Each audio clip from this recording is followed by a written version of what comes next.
The question today becomes, is the clock ticking for the Federal Reserve?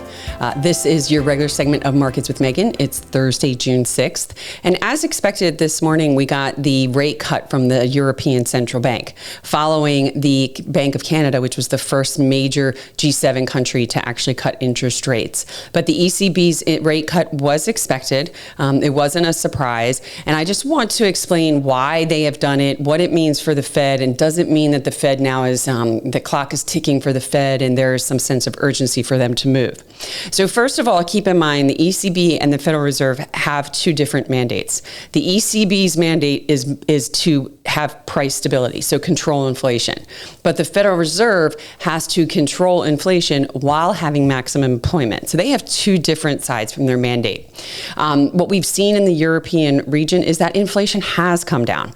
It's come down substantially. We've seen some sticky prints in the past month or so. So there was one central bank governor who actually disagreed with the decision, but they did decide to cut interest rates. The European Central Bank also, keep in mind, is in charge of many different countries, not just like the US, it's one currency, one country.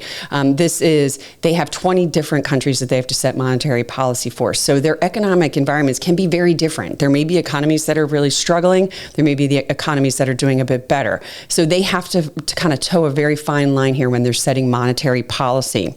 The one thing when it comes to inflation, the Eurozone inflation has come from 10.6%, and this is at the headline level, all the way down to 2.6%. So it's fallen from a much higher level and fallen more than we've seen here in the US. If you look at the peak in our headline inflation at 9.1%, we've come down to 3.4%. That's just looking at numbers. So they've seen a very big improvement in their inflation picture. But what they did today and why you're seeing bond markets sell off on this is that they delivered this rate cut with what's considered a hawkish tone. And we have often said that sometimes the comments that come out of these meetings are equally as important as the actual action itself.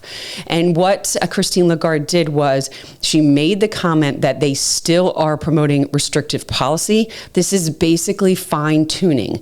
They do believe that inflation has come down enough so that they can modestly reduce interest rates. They made no commitment whatsoever to this being a start of a cycle or them cutting interest rates again in July or September. So the markets, from a bond market perspective, we've seen yields rise and prices decline across the globe with those hawkish comments. Now, what does this mean for the Fed? The Fed can still be, we think, flexible. We don't think that this puts them on any timeline. Remember that the European Central Bank is also not too far out of a negative interest rate policy that they struggled with for many, many years leading up to the pandemic. This may simply be the fact that it's too fresh in their minds and they want to err on the side of caution and not get back to a deflation, disinflation type of environment where they may have to cut interest rates back to zero. So they'll let economic growth run a little bit. They'll let inflation stay a little bit higher. They actually even increase their inflation expectations for this year in 2025. So they don't necessarily think that there is, inflation has improved and they're entering this, major deflation or disinflationary environment, but they just want to make sure they don't have to get back there. So we can consider that to be maybe one of the incentives with the European Central Bank as well. So I apologize, going back to the Fed, we don't think it changes anything. Right now, economic growth is still. We had a very strong economic growth last year. The European Union had two negative back-to-back prints. So we're in a different economic situation here. We also still have this sticky inflation that we're struggling with. The Fed just simply does not have enough evidence that we can't see inflation tick back higher if they were to cut rates. We still lean towards a December rate cut, maybe, but more towards the beginning of next year for the Federal Reserve.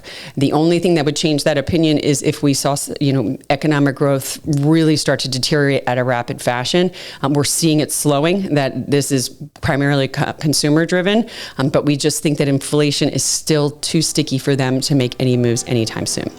That's all we have today. If you have any questions or comments, please feel free to reach out to podcast@burdens.com. Thank you.